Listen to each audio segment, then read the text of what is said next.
You're on the air with Florenza, your podcast destination for authentic conversations with a twist. So, grab your favorite drink, get comfy, and join me on this unique literary journey.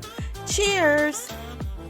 Today I'm honored to welcome the incomparable Sandra Butler, writer, truth teller, and unapologetic force of nature.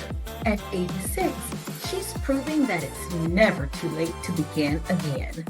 Her newest book, Leaving Home at 83, is a funny, frank, and fearless look at what it really means to start over in the 8th decade of life.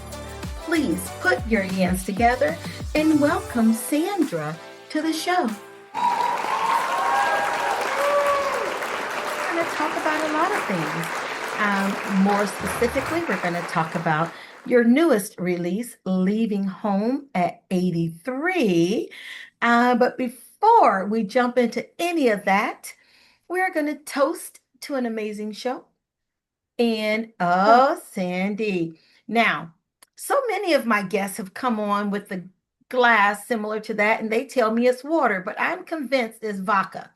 So do you have water, gin, or is vodka? What do we have there? It's for the listener to guess. Oh, we are hitting it all great already. Well, here you go, dear. Cheers. Cheers. I'm drinking from a little glass that I picked up this past weekend, and it's Colonial Beach, Virginia. It's just this little gem of a place. And they have a winery there called Ingleside. And the way that I've been promoting Ingleside, they really should pay me. But if you are ever in that part of Virginia, Upper Virginia near DC area, please go to Ingleside in Colonial Beach. It is phenomenal.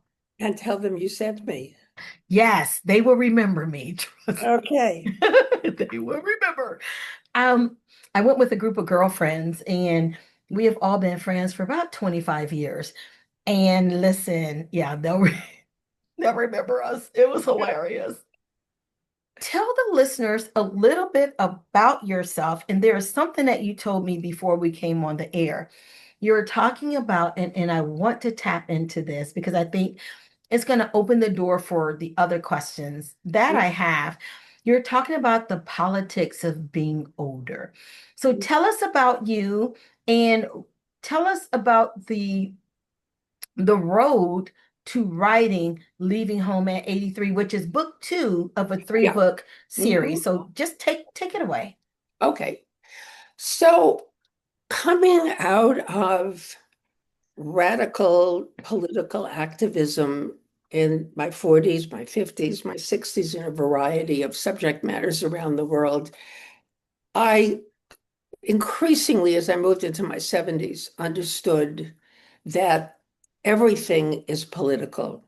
Everything has a political dimension, and so does being old. And the ways that old women in particular are trivialized, ignored, infantilized, overlooked, don't have the kind of resources they have, the kind of attention that they need. That's all political. My language of political.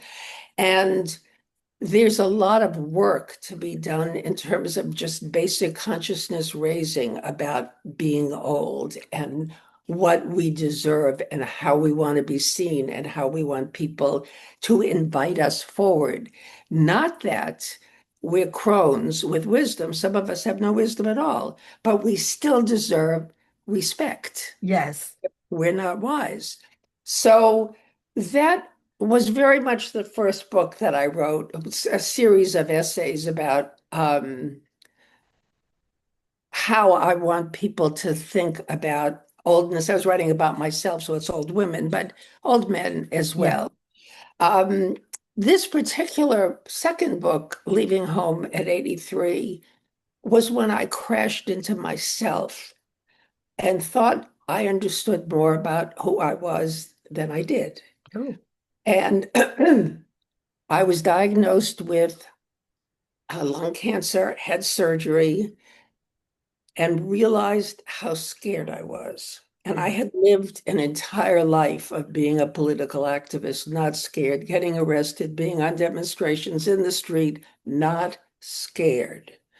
But I was scared. Hmm. I was 84.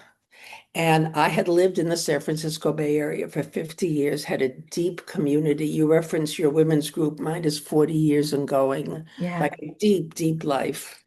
And I left all of it because I wanted to live near my kids. Yeah. And and so this is the story of that, but in a larger way than my story, it's the story of the choices we all have to make somehow as we move into this last chapter of our lives. Hmm. When my friends and I were younger, we naively, by which I mean in our 70s, naively said, we're going to take each other through. But in fact, one of them couldn't see, one couldn't hear, one couldn't drive, one forgot, one had a sick partner. We couldn't take each other through. It was going to be our kids Yeah. who would do that. And so finding myself as what my mother used to call an also in my daughter's life. I was Mm. a mom. That was my whole identity. Yeah. Everything else was gone. How did I find my footing? How did I move forward? How did I make my choices? So that was my story, which I hope people read. But the point of it is for people to ask their own questions as they move up to this chapter. And it's about fundamentally autonomy and dependency. Because no matter how autonomous we are as women Hmm. in the world, there is going to come a time where the vessel is going to need more attention. And Yes. we're going to need to ask. And for a lot of women, that feels like failure Yeah. to have to ask. It also makes a complete shift in the relationships you have with your kids. Yeah. When you are not the matriarch anymore, you're the one who needs door to door driving so you don't have to walk extra steps, all that kind Yeah. of stuff. So it feels to me like a conversation that needs to happen so that people don't make the mistake I made, but Mm. flying out of a life into something you don't even know how to anticipate without Hmm. understanding psychologically what that's going to mean for you. Um, so as I travel around and I talk to communities, this is what people want to think about. So for a lot of old women, for example, ones with moderate resources, not Yeah. big ones, but moderate. You can stay in your house and proof it with bars and Yeah. ramps. You can move to a smaller place. Hmm. You can move to be near your kids, or you can move into independent or assisted living. That's what all of us somehow have to land somewhere. Hmm. So, to the degree we know who we are, because we're all so different and unique, and our family systems and structures are so different, we can make the best decisions for us. Yeah. And that's the conversation I'm hoping, like Janet Appleseed, like to just drop these little things and talk about it and talk with your kids and talk with your friends and what would be the right thing for you when the time comes, not Hmm. middle of the crisis like it was for me. Yeah. Yeah. How important is it for even younger women to have these conversations amongst themselves so that they're looking at the relationships that they're building now in, well, for them now in their 30s, 40s, Mhm. etc., to know that this is going to be a conversation that you're going to have if you live, Yep. you're going to have this Yep. conversation. Yep. So when should that conversation start? It should start as soon as you have a community of women with whom you can tell the truth. Yeah. That's foundational. It's not just your girlfriends. You have to be able to go all the way there and say Yeah. whatever the truth of things are. But the other piece of it for your younger listeners is I want them to understand their mother's process and Mm. experience more fully. I wrote a piece that was published in the Huffington Post about how I lie to my kids and, about forgetting, about spilling, about losing, about falling, about, Mhm. um, because I'm holding on to my autonomy. And what they're going to say to me, I already know, do one thing at a time and Yeah. have, all that. One of the things that was so revealing to me is that hundreds and hundreds of women, old women, wrote to me and said, "Thank you. I do it too. It's Yeah. absolutely right." And the young ones wrote and said, "That was a terrible thing you wrote. I'm trying to help my mother and you're encouraging her to lie to me." And so it was, and what I want to say to them is, give yourself a couple of decades and you're going Yes. to understand. But I want these daughters to understand that when they say to their mom, "How you doing? How's things?" and they see a new bruise on her arm that she bumped, and she says it's nothing, there's a reason for that. It's Yeah. pride, it's autonomy, it needs to be respected. So it's not only for young women, it's for young women who are daughters with aging mothers, so that their relationship can have a kind of authenticity that it doesn't always have. Mm, that is so good. And you saw me write down the title of that because I want to go back myself and read that. My mother is aging. One of the, I think, hurdles that we've come to, myself being the oldest daughter, is physically, for anyone that has ever seen my mom still in some settings get carded. I took her out recently and she was carded. I was not. I show my gray hair. She does not, and she doesn't have a wrinkle. And she's very petite, and she does. She is still extremely youthful. And I know that in some ways, her, when she looks in the mirror and she sees all of this youth looking back at her, but mentally, and you're talking about those challenges that she's facing. Mhm. And for her, she's just come into her autonomy because her marriage of 50, well, I'm 60, my father passed, 4 years ago, of 56 years was very stifling.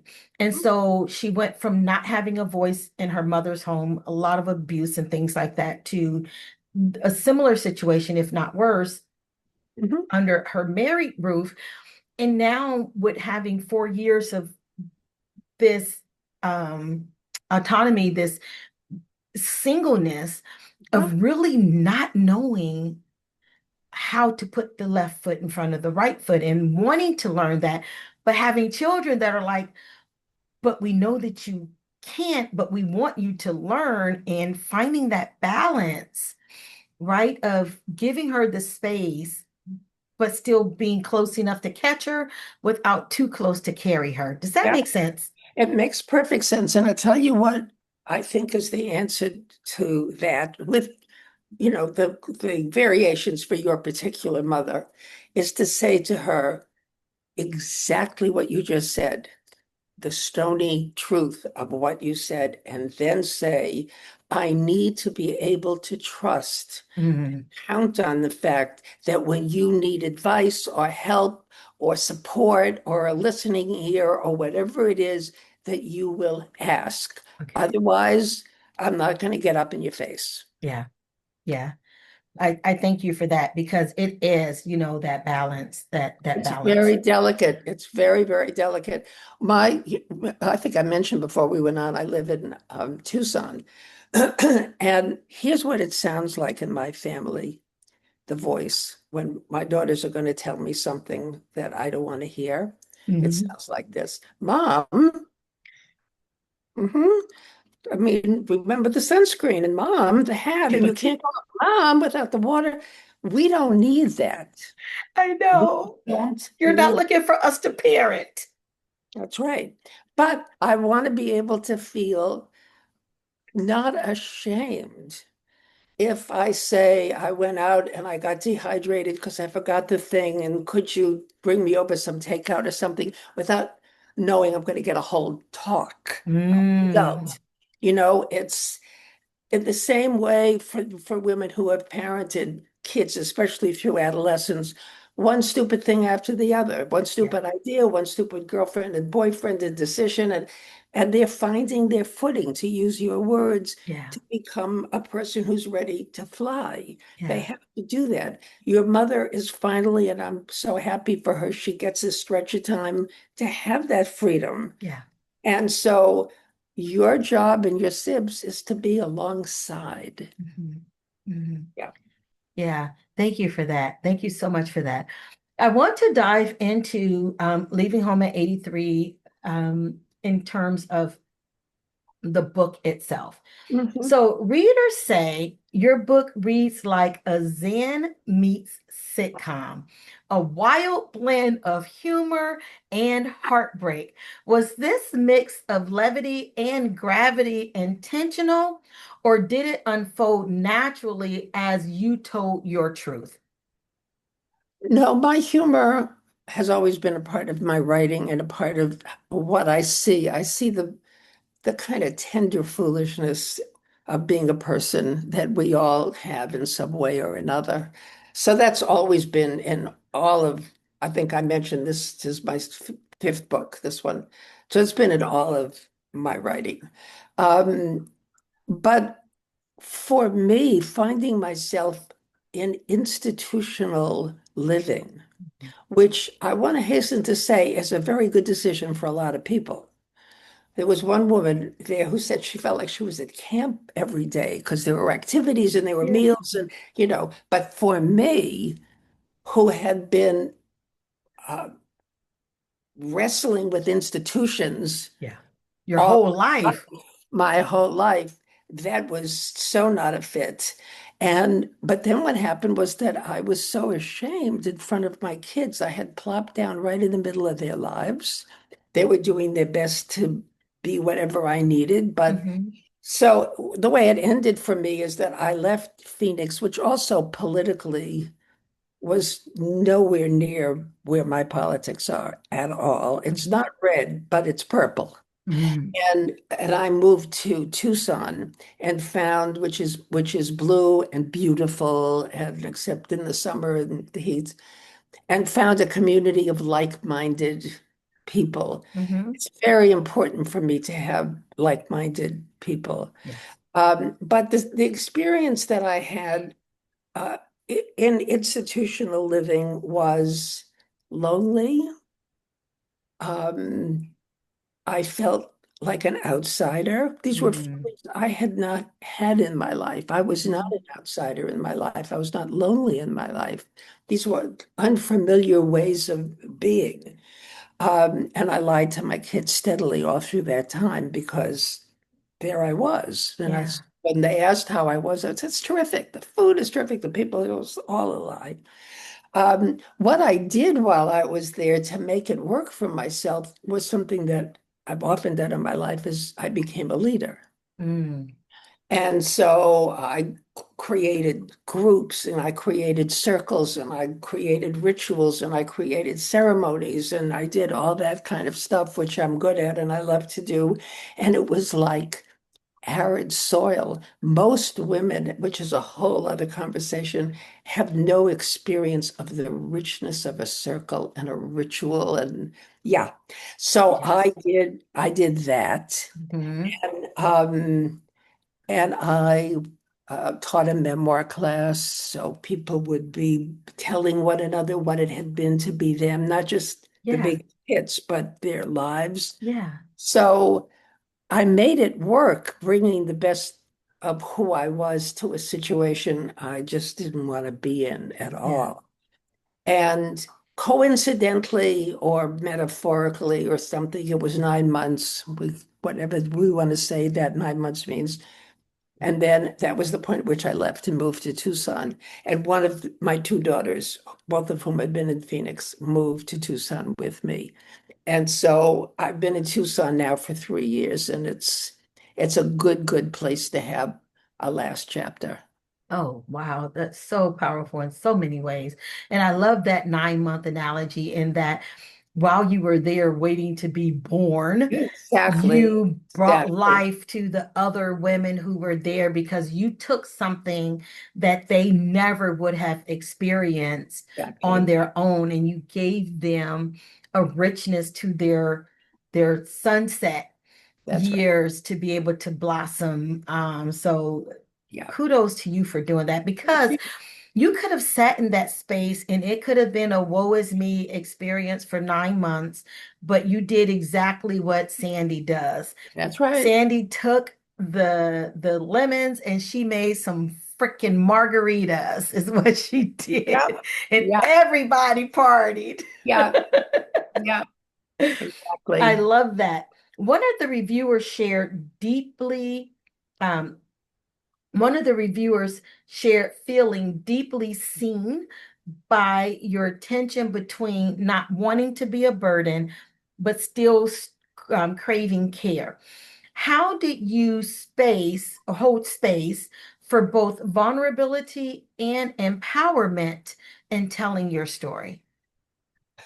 Well, that's kind of what I was referring to before about autonomy dependency. Yeah, It's kind of in that same department. There is, I'm a big, strong, healthy woman. I've been a big, strong, so I have not had, I don't have a vulnerable body as a lot of women do. yeah. So I my, love that. Yes. yeah, my For body another strong woman. Yeah, and I mean it's not anything I did. I came in with this strong body and it's been healthy. I didn't always take good care of it. Smoke, I drank, but it stayed healthy. Um, but inevitably when you're in your 80s, the vessel is slowing down, it's Mhm. weakening, the systems are weakening, you forget words, you forget ideas, you need trifocals, you need hearing aids, every part of your body needs a doctor. I mean, the vessel does what a vessel does in your 80s. It's got nothing to do with psychology or politics or anything. It just is. So you are living in an unfamiliar body requiring different things. Yeah. So, think about your mother, for example, like how hard it would be for her if she needed a cane, Mhm. because that's Yes. a visible marker of vulnerability. And when a woman takes so much pride in her appearance Yes. and is late to the prom, as your mother has been, Mhm. that's really hard. So those kind of little steps of adapting to being old without shame, with just a kind of acceptance of it. Um, so I guess I'm not sure that that answered your No, question. it did. It did. It Okay. answered it beautifully. Okay. Absolutely. Your voice has been described as tender, funny, and unequivocally relatable, like chatting with a sharp, wise friend. Right. How did you strike that tone while still tackling heavy subjects like aging, queerness, which we've not yet tapped into, and reinvention? I'm not sure about the reinvention part. I think, well, maybe, yeah, maybe some reinvention. How did I tap into that? I think because, to say it really quickly, my first book in 1978 was the very first feminist book about violence against women in Oh. the country, the first.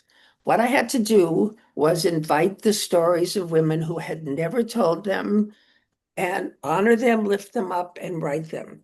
My second book was about the epidemic of breast cancer with women and the politics of breast cancer. Mhm. There is a politics to breast Yes. cancer. The American Cancer Society, notwithstanding, the vast majority of breast or cancers in reproductive organs is from water, air, food, pollution. There's a politics here. Yes. So I invited stories and I told them.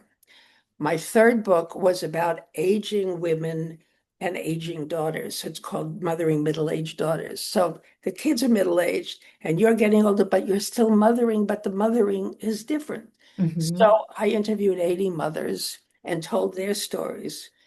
When I got to the kitchen is closed and leaving home, it was time to tell my stories. I Yes. had so many stories of my own, and there was a way in which, and I think this came out of my political understandings, is that I was privileging the unsaid stories of other women, and I was overlooking the fact that I wasn't telling Your my story. own. Yeah. Exactly. So that's what these two books, and then the next one which will be out in the spring, is going to be called Now What? Notes from Mm. the Front Lines of Old Age. So these are my stories. This has been what it's been to be me in my 80s. And it's a certain honoring of all the women who've told me their stories over the years. But it's my turn. Your turn. I Mine. love that. There's a brilliant scene with pigeons on a balcony and Yeah. another in a diner that had readers laughing while questioning what we call home. How do those small moments become emotional anchors in your work? Huh. That's a lovely, subtle, complex question that I don't know I could do justice to. Um, there was a lovely balcony in my apartment in Phoenix, except that I shared it with pigeons who used it as an outhouse. There was shit Everywhere. everywhere. Um, and that was kind of the very first piercing of the balloon of this is going to work. I'm going to make this work. Yeah. There's all this pigeon shit everywhere.